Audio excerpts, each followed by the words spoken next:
हा पहा मुंबईचा फेमस वडापाव तयार झालेला आहे। वडा अजिबातच तेलकट झालेला नाही। वड्याचं वरचं कव्हर पण छान पातळ झालेलं आहे। नमस्कार, मी कविताच टेस्टी फूडमध्ये सर्व खवय्यांचे पुन्हा एकदा स्वागत करते। आज आपण गरिबांची भूक भागवणारा मुंबईचा फेमस वडापाव कसा करायचा ते पाहणार आहोत। हा वडापाव चवीला खूपच छान लागतो आणि बनवायलाही खूप सोपा आहे। रेसिपी नेहमीप्रमाणे साधी व सोपी आहे। मुंबईमध्ये बरेच लोक हा वडापाव खाऊन दिवस काढतात। मला नाही वाटत असं कोणी असेल की ज्याला वडापाव आवडत नाही। वडापाव आपण 12ही महिने खाऊ शकतो, पण पावसाळ्यात खाण्याची मजाच काही और आहे। तुमच्या घरी छोटे मोठे समारंभ किंवा बर्थडे पार्टी असेल तर तुम्ही हा वडापाव नक्कीच करू शकतात। इथे मी बटाटे शिजवण्यापासून तर वडे तेलात कसे सोडायचे याची संपूर्ण कृती दाखवलेली आहे। वडापाव बरोबर लागणारी लाल सुकी चटणी कशी करायची ते पण यामध्ये दाखवलेली आहे। चटणी टेस्टी व क्रंची होण्यासाठी यामध्ये मी एक सिक्रेट पदार्थ घातलेला आहे। संपूर्ण कृतीमुळे रेसिपी थोडी मोठी झालेली आहे, त्यामुळे स्किप न करता पूर्ण पहा।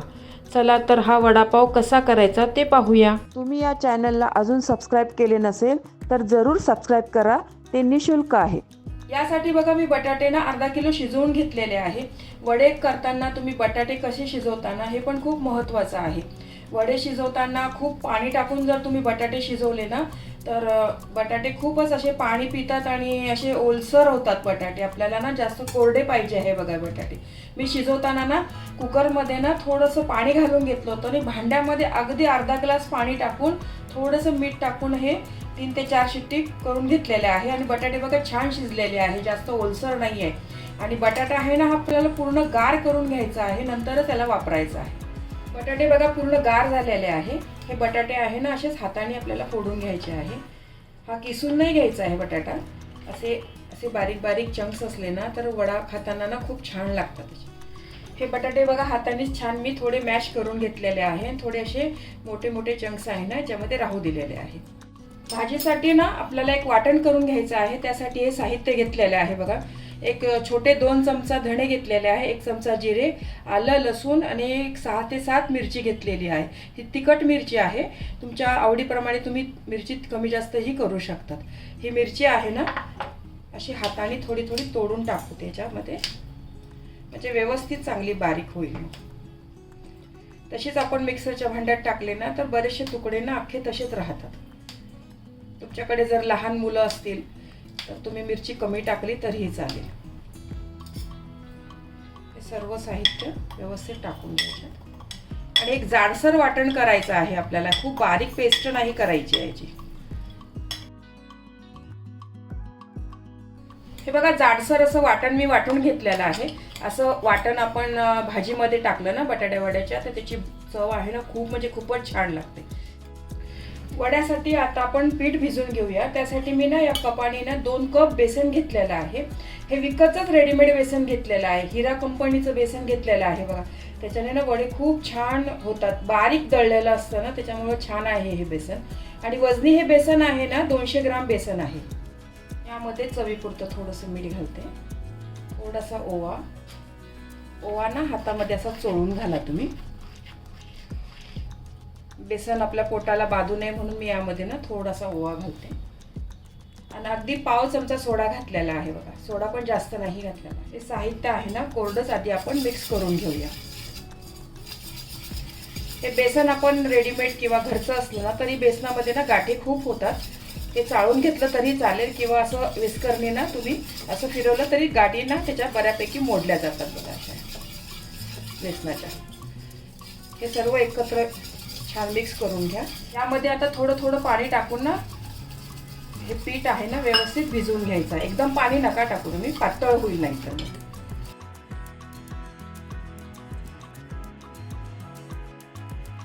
त्या कपाने जर मोजलं ना अर्धा ते पाऊण कप पाणी लागतं बघा हे याच्यामध्ये, कारण मी नेहमी भिजवते ना तर माझ्या हे प्रमाण लक्षात आहे। आता मी कपाने घ्यायचं असं थोडं विसरून गेली। परफेक्ट तुम्हाला जर प्रमाण पाहिजे असेल ना अर्धा ते पाऊण कप लागतं पाणी याला भिजवायला। खूप पातळ पण नाही आणि खूप घट्ट पण नाही, असं आपल्याला हे पीठ भिजवून घ्यायचं आहे. हे बेसन आहे ना, 1-2 मिनिटं चांगलं मी असं व्यवस्थित फेटून घेते, म्हणजे हे पीठ आपलं छान हलकं होईल. हे पीठ आहे ना, इतपत असं पातळ केलेलं आहे, फार पातळ पण नाही फार घट्ट पण नाही. हे बघा चमच्याने ना असं पीठ झालेलं आहे बघा, एकसारखं व्यवस्थित पडलं पाहिजे. आणि असं कळत नसेल ना तुम्हाला तर चमच्याच्या मागे पण असं पीठ लावून बघा आणि अशी एक रेष ओढून बघा. हे दोन्ही ना मिक्स नाही झालं पाहिजे, असं पीठ झालं पाहिजे बघा आपलं. हे बघा मिक्स होत नाही आहे हे पीठ. हे पीठ आहे ना, एक 10 ते 15 मिनिटं ना रेस्ट करायला ठेवूया. तोपर्यंत आपण बटाटे वड्याची भाजी आहे ना ते करूया. गॅसवर कढई गरम करायला ठेवलेली आहे बघा. यामध्ये ना थोडं तेल घालते.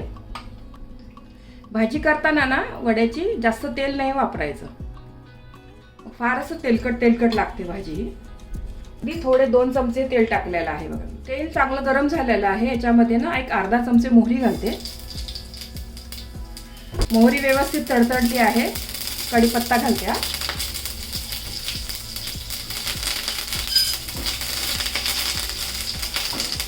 हा मोहरी आणि कढीपत्ता आहे ना व्यवस्थित चांगला फ्राय करून घ्या. मोहरी ना अशी कच्ची नाही लागली पाहिजे. आता यामध्ये जे वाटलेलं वाटण आहे ना ते वाटण घालते.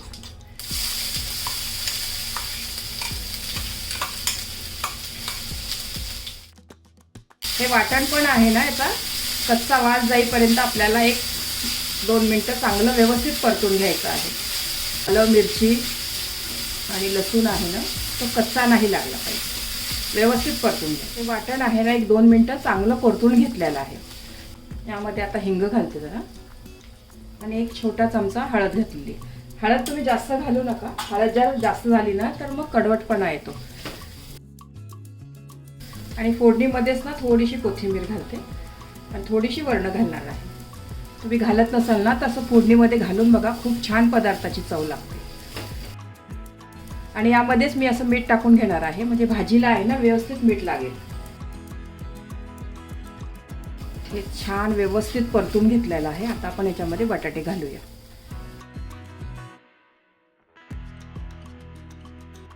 ही भाजी आहे ना मसाल्यामध्ये व्यवस्थित मिक्स करून घेऊया. आता ही भाजी बघा व्यवस्थित मी मसाल्यामध्ये परतून घेतलेली आहे. आणि हे बटाटे आहे ना थोडे असे दाबून घेतले ना तर छान मस्त मॅश होतात बघा. अशी मस्त भाजी झालेली आहे, अजिबात तेलकट झालेली नाही आहे बघा ही भाजी. यामध्ये मी आता कोथिंबीर घालते. एका ताटामध्ये काढून ना गार करून घेते आता ही भाजी. मग आपण याचे वडे करूया. भाजी बघा व्यवस्थित छान गार झालेली आहे. आता आपण याचे गोळे करून घेऊया. छोटे मोठे तुम्हाला कसे हवे तुम्ही करू शकता. मी मीडियमच आकाराचे करणार आहे असे. आणि गोल वडा पाहिजे असेल तर तसाही करू शकतात किंवा असं चपटा केला तरीही चालेल बघा. असं तुम्हाला हवे असेल तसे तुम्ही करू शकता. आणि एक आहे गोल वडा जर केला ना आपण तर कढईमध्ये तेल भरपूर लागतं. तो वडा आहे ना तेलामध्ये व्यवस्थित बुडला पाहिजे असा. आणि असे थोडेसे वड्याचा शेप दिला ना तर थोड्या कमी तेलामध्ये पण होऊन जातं बघा. या प्रकारे ना पूर्ण या सारणाचे वडे करून ठेवते. म्हणजे असे वडे करून ठेवले ना तर तळायला ना पटापटा बरं पडतं. असं एवढ्या या सारणामध्ये बघा 14 वडे झालेले आहे. तुम्ही थोडेसे वडे मोठे केले ना तर 1-2 वडे कमी पण होऊ शकतात, पण हे मी मीडियम आकाराचे केलेले आहे. चला आता आपण बटाटा वडा कसा करायचा ते पाहूया. कढाईमध्ये तेल गरम करायला ठेवलेलं आहे. तेल पण चांगलं व्यवस्थित गरम झालेलं आहे बघा. हे पीठ आपण भिजवलं होतं ना ते पण छान व्यवस्थित भिजलं आहे बघा. त्याला मस्त बबल्स आलेले आहे बघा. असं 10 ते 15 मिनिटं ना याचं पीठ भिजवून घ्या. तेलामध्ये वडे सोडण्याची एक नवीन पद्धत मी तुम्हाला दाखवणार आहे बघा. तुम्हाला जर वडे असे हाताने सोडता येत असेल ना तर तसेही सोडू शकतात किंवा ह्या चमच्याने पण वडे ना तुम्ही तेलात सोडू शकतात. कारण नवीन लोक असतात तर त्यांना जमत नाही, तेल हातावर पण उडू शकतं ना. तर असा हा वडा घ्यायचा बघा. हा असा तेलामध्ये बुडवायचा आणि पूर्ण त्याच्यावरनं असं व्यवस्थित पीठ घालायचं बघा हे असं. आणि हा वडा असा चमचामध्ये घ्यायचा आणि असाच तेलामध्ये सोडायचा. पहिले मी एकच वडा टाकून बघते, व्यवस्थित जर झाला ना तर मग आपण दुसरे बाकीचे वडे व्यवस्थित तळून घेऊया. वडा बघा आपला मस्त व्यवस्थित तळला गेलेला आहे. आणि हे वडा तळेपर्यंत हे बाजूचं आहे ना, हे पडलेलं, हे बाजूला काढून घेतलं तरी चालेल. हे असं पडलं तरी काही टेन्शन घेऊ नका, याची आपल्याला चटणीच बनवायची आहे. बाहेरचे गाडीवाले पण असंच करतात, ते भरपूर वडे तळतात ना, तर त्यांचा असं भरपूर चुरा निघतो बघा.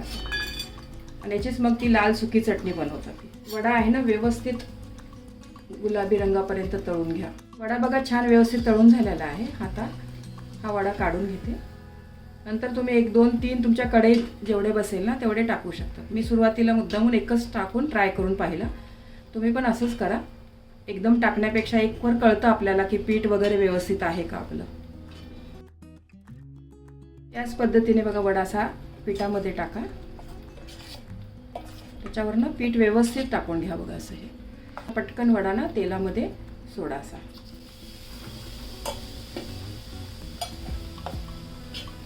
असं चमच्याने टाकलं ना, एकतर आपला हात पण भरत नाही आणि तेल पण आपल्या हाताला पोळत नाही, व्यवस्थित पडतो बघा असा. ही पद्धत ना सोपी वाटते. 1 मिनिट ना वड्यांना अजिबातच हलवायचं नाही, नंतर आपोआपच वडे छान असे वरती येतात. वडा टाकताना ना तुम्ही फुल गॅसवर टाका, नंतर तुम्ही मीडियम गॅसवर वडे तळा. एकदम फुलवर पण तळू नका आणि बारीक गॅसवर पण तळू नका. आणि हे बाजूचं असं झालं ना तर लालसर थोडं काढून घ्यायचं. असं हे वडे तळेपर्यंत फारच जळून जाईल मग हे असं. वडे बघा एका साईडनी झालेले आहे. आता पलटून घेतलं.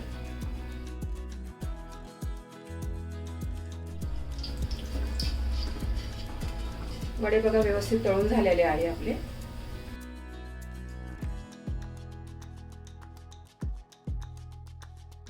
याच पद्धतीने बाकीचे पण वडे मी तळून घेते.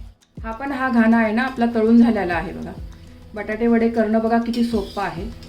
तुम्ही जर बटाटे आधी शिजवून ठेवले ना, 15 ते 20 मिनिटात हे वडे तुम्ही करू शकता. इतके सोपे आहे. एखाद्या वेळेला सुट्टीच्या दिवशी तुम्ही घरी हा बेत करू शकतात.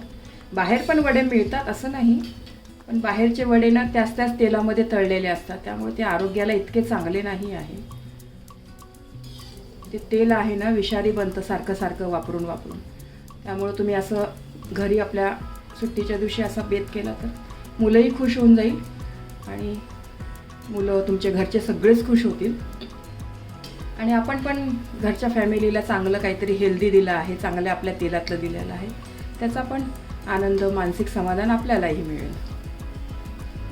तुमच्या घरी छोटी मोठी पार्टी असेल काहीतरी, तर तुम्ही असे हे वडापाव बटाटे वडे करू शकतात. अगदी सोपे आहे करायला, काही अवघड नाही आहे. आणि सामान तर बघा घरचंच लागलेलं आहे, विशेष काही नाही, फक्त पाव आपण बाहेरून आणलेला आहे बघा. खूप छान साधी सोपी रेसिपी आहे ही वडापावची. मुंबईचा तर फेमस वडापाव आहे बघा हा. वडापाव आवडत नाही या जगामध्ये असं कोणीच नसेल बघा. सगळ्यांनाच वडापाव हा आवडतोच. वडापाव बरोबर खाण्यासाठी ही हिरवी मिरची आहे ना, ती पण मी तळून घेणार आहे. या मिरचीला ना मधनं एक कट मारून घेतलेला आहे बघा. असा कट नाही मारला ना तर ही मिरची अंगावर आपल्या उडू शकते.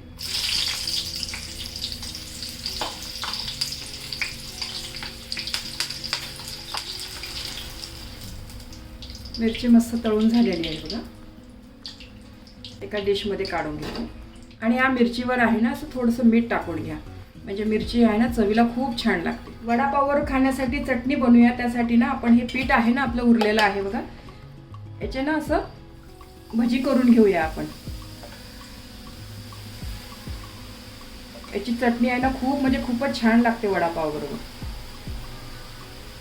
बाहेरच्या गाडीवाल्यांकडे कढईमध्ये बघा असा चुरा असतो बाजूला, त्याचीच ते चटणी बनवतात. त्याची हे छान कुरकुरीत होईपर्यंत ना आपल्याला व्यवस्थित तळून घ्यायचा आहे हा चुरा. ही चटणी आहे ना वडापाव बरोबरच नाही, एरवी पण खूप छान लागते. आपण भजी वगैरे करतो ना तर उरलेल्या पिठाचा मी नेहमी अशी चटणी करून ठेवते. पराठ्याबरोबर, वरण भाताबरोबर, खिचडीबरोबर, कशाबरोबर मस्त लागते ही चटणी.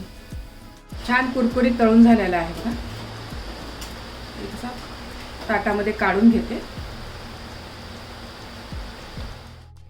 हा चुरा आहे ना छान मस्त गार झालेला आहे, मस्त छान कुरकुरीत झालेला आहे बघा. या चटणीमध्ये घालण्यासाठी ना मी एक सिक्रेट पदार्थ यामध्ये घालणार आहे. तो सिक्रेट पदार्थ म्हणजे हे जिरा बटर. हे जिरा बटर घातल्याने ना ही चटणीची टेस्ट आहे ना 10 पटीने वाढते, खूप छान लागते. तुम्ही या आधी कधी घातलं नसेल ना, नक्की घालून बघा, खूप आवडेल तुम्हाला अशी चटणी. जिरा बटर आहे ना असं बत्त्याने मी फोडून घेते, जरा चुरा करून घेते. असंच जर घातलं ना तर मग मिक्सरमध्ये होणार नाही ते बारीक छान. आता आपण चटणी वाटून घेऊया. हा चुरा आहे ना, मिक्सरच्या भांड्यात घालते. हे बटर घालते याच्यामध्ये. लाल तिखट, हे जास्त लाल तिखट नाही आहे माझं, बेडगी मिरची आणि काश्मीरी मिरचीचं आहे. हा लसूण आहे ना, सालासकट घेतलेला आहे. असा सालासकट लसूण घेतला ना तर चव खूप छान लागते चटणीची. आणि थोडं चवीपुरतं मीठ. ही चटणी आहे ना, मिक्सरमध्ये मी बारीक करून घेते. ही चटणी आहे ना बघा, छान मस्त रवाळ वाटून घेतलेली आहे. थोडीशी जाडसरच ठेवलेली आहे. ते बटर घातलं ना त्याच्यामुळं याचं बघा किती छान दिसतंय बघा चटणी. चवीला पण खूप भारी लागते. तुम्ही घालत नसाल ना तर एकदा नक्की घालून बघा या पद्धतीने. हे वडे बघा किती छान मस्त झालेला आहे. वडा अजिबातच तेलकट नाही झालेला आहे बघा.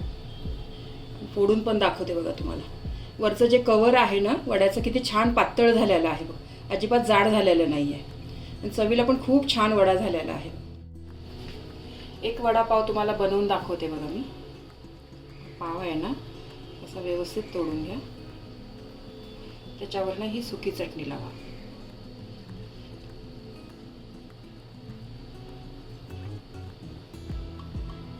आणि हा वडा. मस्त मुंबईचा वडापाव तयार झालेला आहे बघा. आणि याच्याबरोबर खाण्यासाठी ही हिरवी मिरची. हा पहा मुंबईचा प्रसिद्ध वडापाव तयार झालेला आहे. चवीला खूपच छान टेस्टी झालेला आहे. तुम्ही एकदा तरी हा वडापाव नक्की घरी करून पहा. मी खात्री देऊन सांगते की बाहेरचा वडापाव खाणं विसरून जाल. तुम्हाला ही रेसिपी आवडली असेल तर तुमच्या मित्रमैत्रिणी आणि नातेवाईकांबरोबर शेअर करा. व्हिडिओला लाईक करा व चॅनलला सबस्क्राईब करा. रेसिपीला कमेंट्स करा. तुमच्या कमेंट्स वाचायला मला फार आवडतात. तुमच्या लाईक्स आणि कमेंट्समुळे माझा उत्साह वाढतो आणि नवनवीन व्हिडिओ बनवण्यासाठी प्रोत्साहन मिळते. त्याचबरोबर तुम्ही मला फेसबुक, इंस्टाग्राम आणि Pinterestवर देखील फॉलो करू शकतात. त्यांची लिंक डिस्क्रिप्शन बॉक्समध्ये दिलेली आहे. तुम्ही ही रेसिपी कोणत्या गावातून पाहताय तेही सांगा. तर पुन्हा भेटूया एका नवीन रेसिपीसह. तोपर्यंत मस्त खा, काळजी घ्या. धन्यवाद.